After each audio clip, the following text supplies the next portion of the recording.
디모데전서 3장 13절부터입니다. 집사의 직분을 잘한 자들은 아름다운 지위와 그리스도 예수 안에 있는 믿음의 큰 담력을 얻느니라. 내가 속히 내게 가기를 바라나 이것을 내게 쓰는 것은 만일 내가 지체하면 너로 하여금 하나님의 집에서 어떻게 행하여야 할지를 알게 하려 함이니 이 집은 살아계신 하나님의 교회요 진리의 기둥과 터니라. 그도다 경건의 비밀이여 그렇지 않다 하는 이 없도다. 그는 육신으로 나타난 바 되시고 영으로 어렵다 하심을 받으시고 천사들에게 보이시고 만국에게 전파되시고 세상에서 믿음 바 되시고 영광 가운데서 올려지셨느니라. 아멘. 디모데전서 2장에는요 남자와 여자에 대한 내용을 우리가 어제 묵상을 했습니다. 그래서 남자는 거룩한 손을 들고 기도하는 남자, 여자는 단정하게 옷을 입고 선행으로 자기를 단정하는 여자. 그래서 여자에 대해서는 유교적인 가르침이 아니라 질서라고 했죠. 마치 왜 여자가 가르치는 것과 남자를 주관하는 것을 허락하지 않고 일체 순종함으로 조용히 배우라 했는가. 꼭 여자에게만 해당되는 것이 아니라 마치 뭐와 같습니까? 우리가 기차놀이 어릴 때 많이 해보셨죠? 맨 앞에 있는 사람이 이제 기관차가 되고 그 다음 사람이 앞에 있는 사람 허리를 잡고 그 다음 사람이 또 그 사람이 또 허리를 잡아서 이렇게 사람 기차를 만들어서 칙칙폭폭 하면서 이제 돌아다니는 아이들의 모습을 생각해 보세요. 예수님께서 맨 앞에 서 있는 거예요. 맨 앞에 기관차 역할을 하는 것입니다. 그래서 남자가 예수님의 뒤 허리를 잡고 가는 거예요. 남자가 가는 것이 아니라 앞에 주님이 가고 계십니다. 또 그 남자 뒤에 여자가 따라가는 거예요. 기차놀이 하는 것처럼. 그러니까 우리가 앞 사람을 주관하거나 가르치거나 하면 안 되고 따라가야 된다. 이런 말을 하는 겁니다.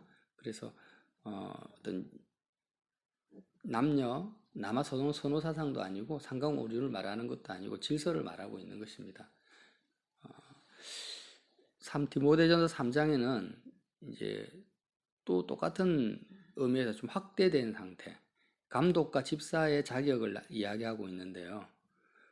똑같습니다. 이 감독과 집사는 교회 안에서의 남자 역할을 하는 거죠.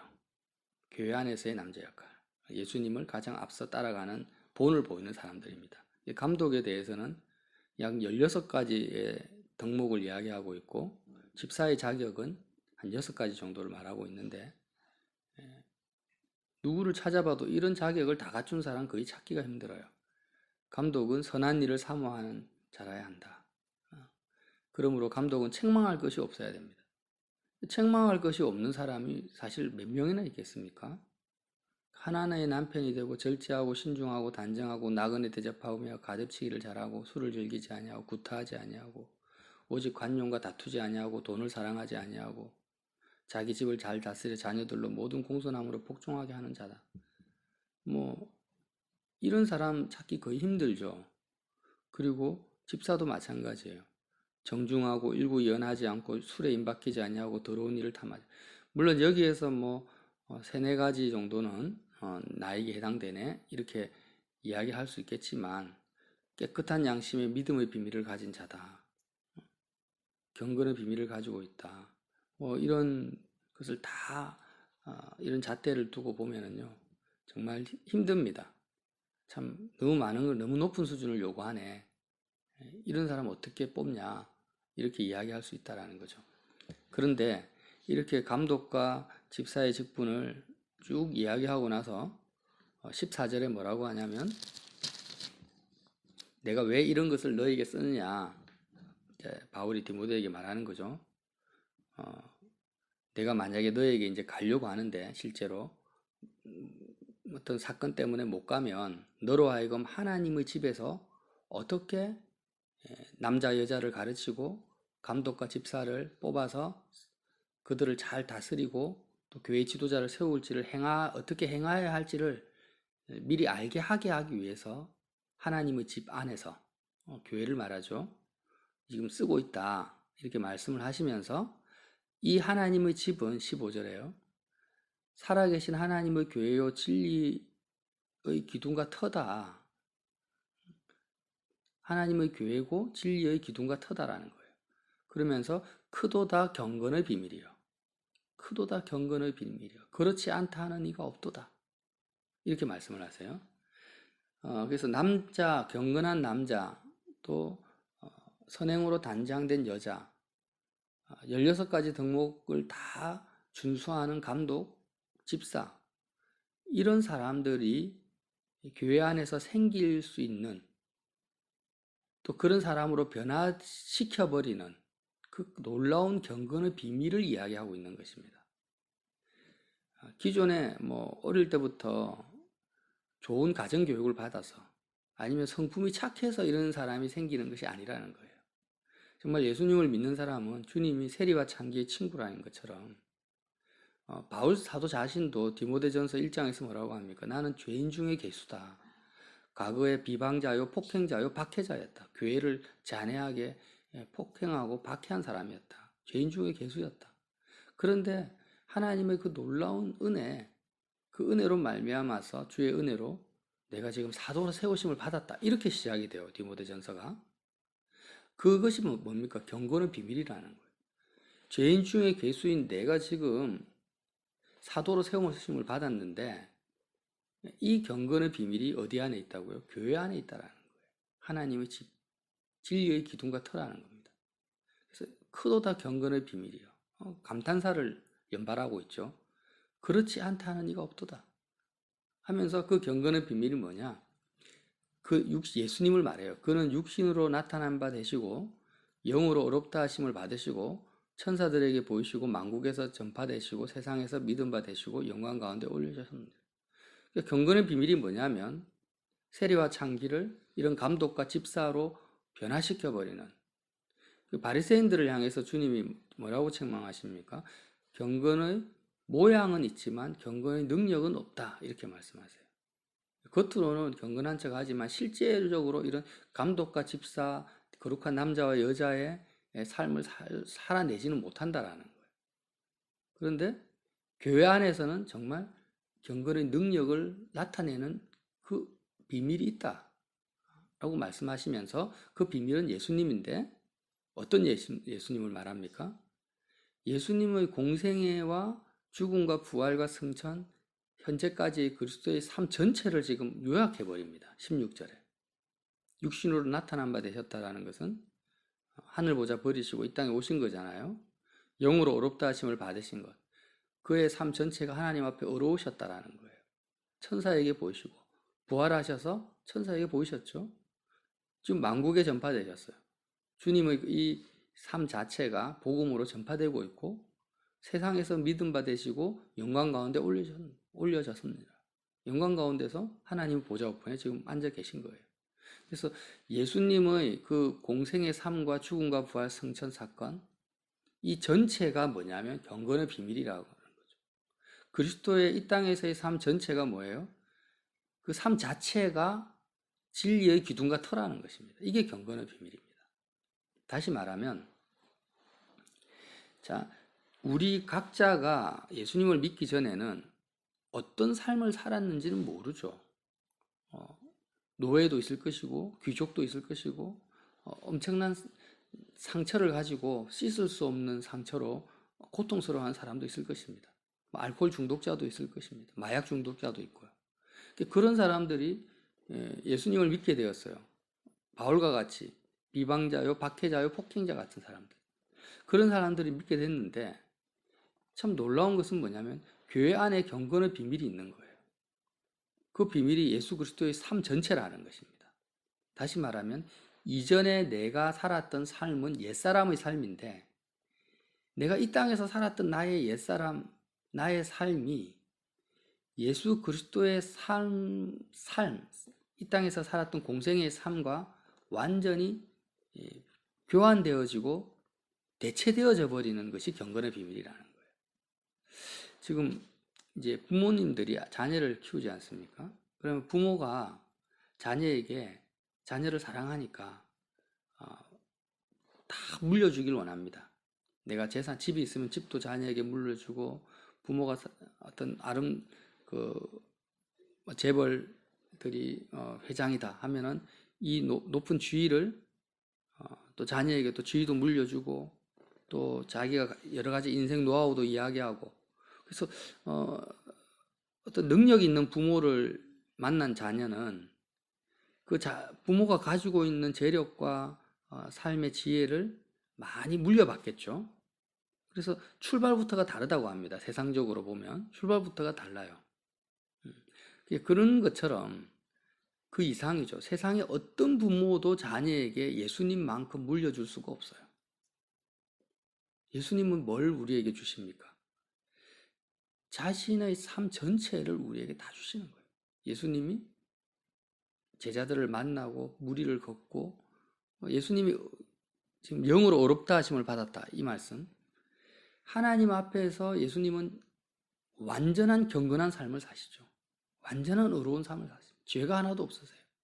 또 마귀를 이기시고 완전한 죄와 사망의 그 승리의 삶을 사시는데, 지금 사도 바울께서 무엇을 말씀하시냐면, 자, 나는 정말 죄인 중에 괴수인데 예수님께서 나에게 그리스도의 공생의 삶 전체를 나에게 주셨다라는 거예요.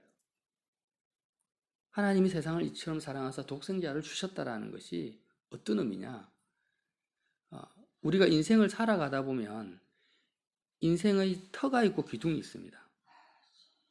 그죠? 내가 하나님의 집으로 지어져 가는데 모든 건물은 기초 터가 있어야 되고 기둥이 있어야 되는데, 이 내 삶의 터와 기둥이 누구냐면 예수님이라는 거예요. 그런데 단지 그냥 예수님 이게 아니라, 예수님이 베들레헴 마구간에서 태어나시고 갈릴리를 다니시고 겟셋마네 동산에서 기도하시고 십자가에서 죽으시고 부활하신 이 모든 그리스도의 삶 전체가 하나님 보시기에 어떻게 하시냐면 바로 이것이 암흑의 너의 삶이다. 예수님의 삶 전체가 바로 너 거다. 너의 삶이다.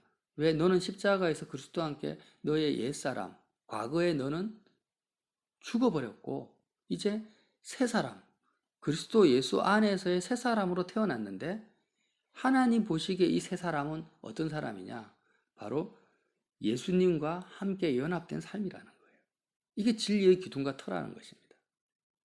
완전히 새롭게, 이전에 지어졌던 건물은 다 무너져 버리죠. 그리스도의 죽음과 함께 다 무너져 버리고 사흘 만에 다시 주님이 성전을 세우신 것 같이 나를 새롭게 창조하셨다라니, 거듭나게 하셨는데, 그게 바로 진리의 기둥과 터라는 거예요. 예수님 자체가. 어떤 부모도 자녀에게 물려주는데 한계가 있잖아요. 자신의 70평생, 80평생을 자녀에게 다 물려줄 수는 없어요. 그죠? 나는 나고 부모는 부모죠. 내가 부모 몸에서 태어났다 할지라도 나는 나고 부모는 부모입니다. 부모의 믿음으로 본인이 구원받고 자녀는 자녀의 믿음으로 받을 뿐이죠. 그런데 예수님과 나와의 관계는 어떻습니까? 이거는 어떤 것으로 대체할 수가 없는 거예요. 주님의 모든 삶이 바로 내가 예수님을 믿을 때 예수님의 그 삶 자체가 나의 터가 되시고 예수님의 공생의 삶 자체가 나의 기둥이 되는 거예요. 내 삶의 기둥이 돼. 대치되어져 버려. 대치되어져. 바뀌어져 버려. 완전히 교환되어져 버린다는 거예요. 그래서 내가 세리와 창기 같은 엉망의 삶을 살았다 할지라도 예수님을 믿고 이 경건의 비밀을 발견하고 그리스도가 나의 삶의 터가 되고 기둥이 되어버릴 때 내가 정말 이룰 수 없을 것 같은 그런 감독과 집사가 될 수도 있다라는 거예요. 16가지 덕목이 내 삶에서 다 이루어진다라는 거예요. 그래서 주님이 산상보훈에서 마태복음 5, 6, 7장에서요. 바리새인들을 향해서 그렇게 이야기하잖아요. 경건의 모양만 있고 능력이 없는 자들 향해서 너희가 지금 굉장히 율법의 600가지를 다 지키면서 경건하다고 생각하냐? 그런데 하나님의 뜻은 이거야. 마음으로 음욕을 품어도 너는 이미 간음한 거고 사람을 마음으로 미워만 해도 너는 살인자다. 마음으로 형제에게 바보라고 하면 너는 지옥불에 떨어진다. 그래서 도저히 이룰 수 없는 새로운 계명을 산상보훈에서 말씀하십니다. 왜 그렇습니까? 너가 이때까지 살아왔던 너의 행위로, 너의 의로 살아왔던 율법주의로 살아왔던 그 삶으로는 경건할 수 없다라는 거예요.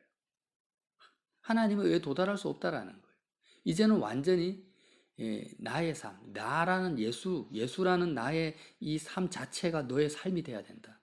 내가 너의 진리의 기둥과 터가 돼야 된다라는 거예요. 이게 경건의 비밀이라는 거예요. 그러면 내가 하는 일을 너도 할 것이고 나보다 더 큰 일도 너가 하게 될 거라는 경건의 비밀입니다. 복음의 비밀이고요. 이 비밀을 가진 자, 믿음의 비밀을 가진 자를 감독으로 세우고 집사로 세우라는 거죠. 단지 16가지 리스트를 딱 이야기해 주면서 여기에 너 걸리냐 안 걸리냐, 여기에 걸리는 사람 탈락, 안 걸리는 사람 합격, 이런 말이 아니라 이 16가지의 덕목은 경건의 비밀을 가진 자에게만 나타날 수 있는 삶의 열매라는 거죠. 그래서 처음부터 감독과 집사와 같은 수준에 우리가 짠하고 이룰 수는 없지만 정말 내가 복음의 비밀, 경건의 비밀을 교회로서 살아간다면 어느 순간이 되면 모든 사람이 이런 감독과 집사의 경건한 삶이 나타난다라는 것을 바울이 디모데에게 가르치고 있는 거예요. 교회란 이런 것이다. 자, 그런데 감독과 집사의 개념이 틀립니다. 우리는 자꾸 장로님, 집사님 하면은요, 교회의 예배당 건물을 생각하죠. 그 건물 안에서 장로로서 이렇게 사역을 하고 그 건물 안에서 집사로서 봉사하는 것을 생각하는데, 지금 바울이 디모데에게 이 말씀을 전할 때의 교회의 모습은 예배당 건물 자체가 없어요. 그냥 교회는 가정교회고 막 동굴에서 모였다가 다락방에서 모였다가 여기저기서 그냥 가정집에서 대부분 모이죠. 공식적으로 회당에서 모이기도 많이 힘든 상황이 많죠. 그래서 이 감독과 집사는요, 예배당 건물 안이 아니라 말 그대로 성도들의 가장 일상적인 삶 속에서의 감독과 집사입니다. 다양한 삶이 펼쳐지고 있지 않겠습니까? 여자, 남자, 귀족, 노예, 장사꾼, 그런 다양한 삶을 살아가고 있는 삶 속에서의 실질적인 삶 속에서의 감독과 집사를 말하는 것입니다. 그러니까 그 삶의 이 감독과 집사는 결국 실질적인 삶 속에서의 경건을 이루고 있는 사람들이죠. 그래서 항목이 뭡니까? 술을 즐기지 아니하고 구타하지 아니하고 관용하고 나그네를 대접하고 자기 집을 잘 다스리고 더러운 이익을 탐하지 아니하고 그냥 삶을 이야기하고 있죠. 교회에서 행정을 잘 처리하고 기도를 잘하고 찬양을 잘 인도하고 설교를 잘하고 이런 항목은 하나도 없어요. 그냥 삶을 말하는 겁니다. 삶 속에서요. 지금 우리가 생각하고 있는 감독과 집사, 장로님의 개념과는 전혀 다른 형태죠. 다시 말하면 십자가를 삶에서 너무나 잘 적용하면서 모범을 보이면서 살아가고 있는 그런 사람을 말하는 거죠. 우리도 그렇게 할 수 있다는 것입니다. 내 힘과 내 능력이 아니라 경건의 비밀이 뭔지를 안다면 너무나 감사하죠. 내가 어떤 삶을 살아왔든, 예를 들어서 이런 거예요. 60년 동안 하나님도 모르고 복음도 모르고 내 마음대로 엉망으로 살아왔어요. 그런데 이제 죽기 직전에 복음을 받아들였습니다. 하나님 보시기에 그 사람이 어떻게 변화되었는가? 죽기 직전에 예수님을 믿으면 과연 나는 구원을 받을 수 있는가?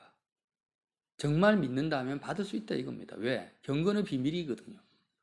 그가 60년 동안 살아왔던 그 죄악된 삶, 죄인의 괴수와 같은 삶은 십자가 번제단에서 다 불태워져 버리고 예수님의 완전한 의로운 삶, 그 공생의 예수 그리스도의 삶 전체가 그의 삶으로 대치되어 버리니까, 그의 삶의 터는 그리스도요, 그의 삶의 기둥은 주님이 되셔 버리니까 그는 하나님의 집으로, 교회로 세워진 것입니다.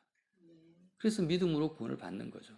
저와 여러분이 오늘 하루를 살 때도 나의 삶의 터는 오직 주님이십니다. 내가 살아온 과거도 아니고 나의 인격도 아니고 나의 행위도 아니고 나의 삶의 기둥은 바로 예수님입니다. 이 믿음을 가진 자가 하나님의 집이요. 하나님이 사시는 곳이 집인데 내가 바로 하나님의 집이요. 교회입니다. 내가 교회입니다. 경건의 비밀 안에서 오늘도 승리하시기를 예수님 이름으로 빌어드립니다.